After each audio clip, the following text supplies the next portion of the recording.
Lil B, God's Father mixtape.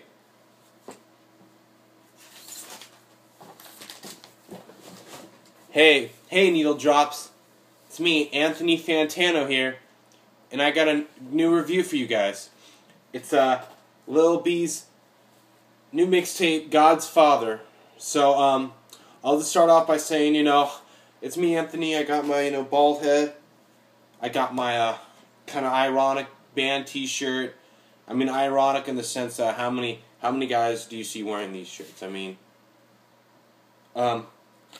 so I got this copy of the mixtape on vinyl pre-release. I know Lil B personally. I'm from Berkeley myself. And so yeah, let's get into the review, shall we? I'm going to talk about some specific tracks. That's how I do, and then I'll rate it. Give it some rating. So the first track, it's called the Layer of Bass, something like that. So basically it's like we're entering his lair, and he's introducing himself to us as his listeners. People that don't know him, at the end he ends like, wow, it's your first time meeting Lil B. Probably not as bad as you thought it would be. And that sums up the first song. I mean, it wasn't as bad as you thought it'd be. It's a pretty good intro for Lil B mixtape. The second song, Eye on Swag. So that's his one of the three that he released on YouTube before this mixtape dropped. Basically, I think of the story down right. David Banner or someone dissed him on one of the songs, and so what Lil B did is he got the beat, and then he rapped on it, and he just destroyed him. He was just like, fuck you, Eye on Swag, because the song was called Swag. And he's like, fuck you, Eye on Swag, put that bitch, like, so that's a great-ass song. Sixth song is called Tropics. It has a very sick-ass beat. The lyrics weren't too memorable, but he talks about MySpace in it. Like, he says, some guy trying to make money on MySpace, real as MySpace. So we know Lil B's really, he had some retro vintage bass, rare shit on this mixtape. That's just your first indication. Seventh song is called Real Hip Hop 2012. It has like some nice kind of like wet 90s West Coast rap beat to it.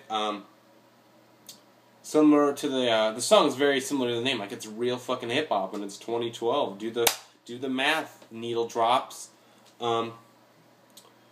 He told us in the lyrics, he tells his teachers to shut up or something. So, and then how people get robbed in Oakland. Some guy is smoking, and then he drops this bombshell. Up late like the Tom Green show. I mean, Tom Green. I mean, you know that guy, Tom Green.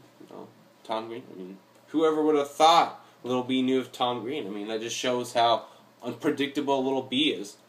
He does shouts out to Iran, Africa, and Somalia, especially Somalia. If any of you were around when Lil B's I'm Gay dropped, he posted a link to the Mediafire download on his Twitter. And so that kind of makes you think, him shouting out to Somalia all these times. I mean, he's like, shouts out to Somalia, shouts out to Somalia. Maybe there's some kind of connection with him and the pirates. Some piracy, some Lil B piracy, you never know. He's everywhere. He's bass god. Eighth song, Keep It 100. This was a Space Ghost perp beat or sample, some shit that Space Ghost used. I really couldn't focus on anything because I was just baffled by that. He says funk in the song, which is the song Space Ghost perp uses. I hit the N-word with the funk. N-word talking shit. Throw his ass in the trunk. So he says funk, and I was like, damn, Lil B, you got some shouts out. Ninth song, Funk Ain't Dead.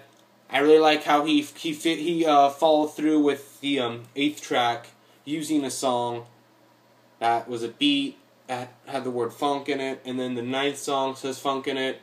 Funk Ain't Dead. He got some sick lines like Sorcerer's Stone, like Harry, I'm a pothead. And he says something about girls with daddy issues. I mean, whatever, daddy problems. And then he's comforting by letting them know funk is dead. I mean, it's a pretty cool song. 10th track, Feds at My Dough. Now, this could be interpreted as Feds at my door or Feds at my dough. So either they're up in his money or they're up on his door going to arrest him or some shit. You never know. I mean, Lil B, he's so, subliminal, rare, bass, you know all the words. He talks about how your sister is a 14-year-old hooker on the streets now, and how you've crack on your table instead of food. He also refers to himself as the king, which, if you know Little B, you know he refers to himself as the bass god, but now he's saying he's a king. Is that a step towards modesty? I mean, first thing he's doing is he's naming his album, I'm Gay, I mean, and now he's calling himself king, bass king? I mean, what's up? Is he taking a step to modesty? I mean, that's your comment question of the day. 19, track 19, Deep Ass Thoughts. I mean, this track stays true to its name. He questions killing fellow African Americans, aka brothers on the street, and how they have families too, just like you. And he says, please don't pull the gun or something like that. And then he comforts you like he did in one of his tracks from I'm Gay. He lets you know everything will be okay. I mean, his chorus is deep ass thoughts, deep ass yachts. Yo, man, I got deep ass thoughts. But he says he changes the number often. Now, keep that in mind when I talk about Go Dumb Tonight, track 20. It has a very sick ass beat, as do many songs in this. But he talks about the N-word, acting dumb shit with the pussy.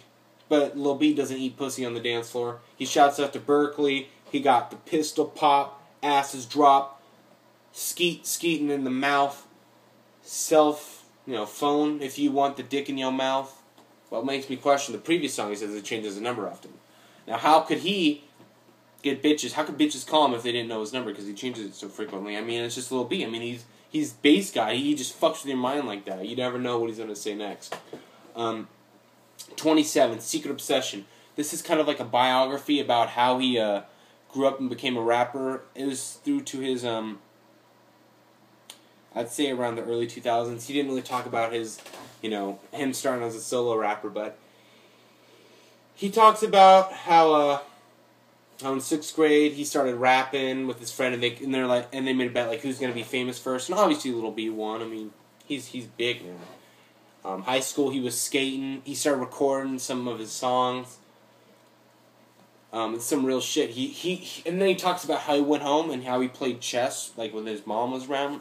So that was his secret life. It was his secret obsession.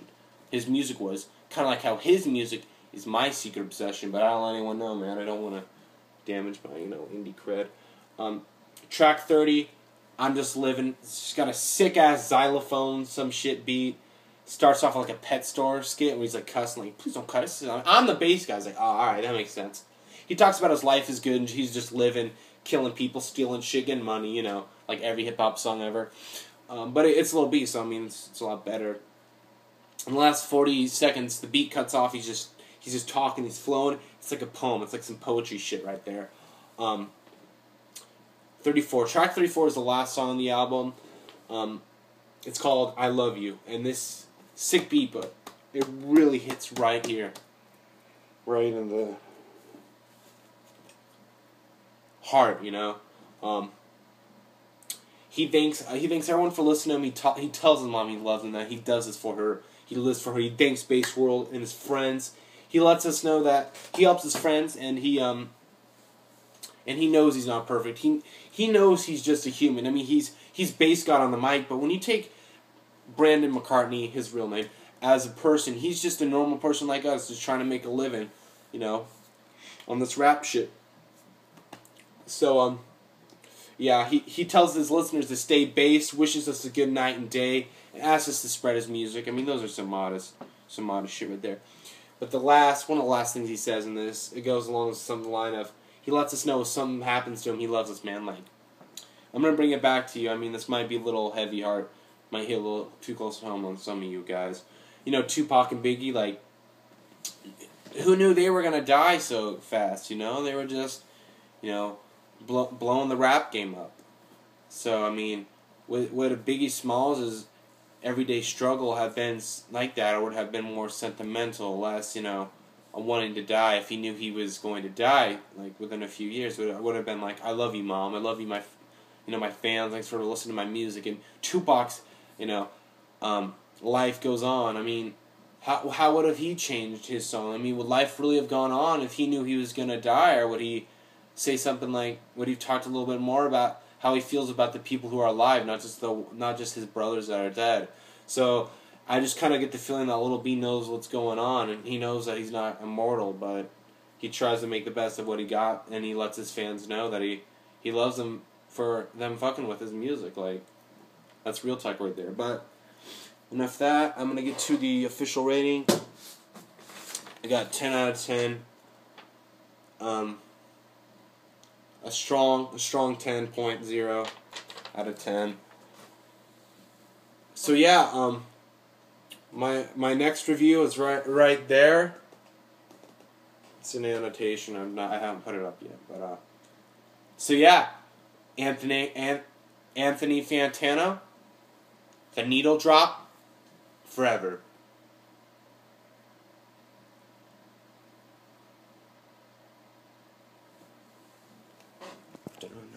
Nah.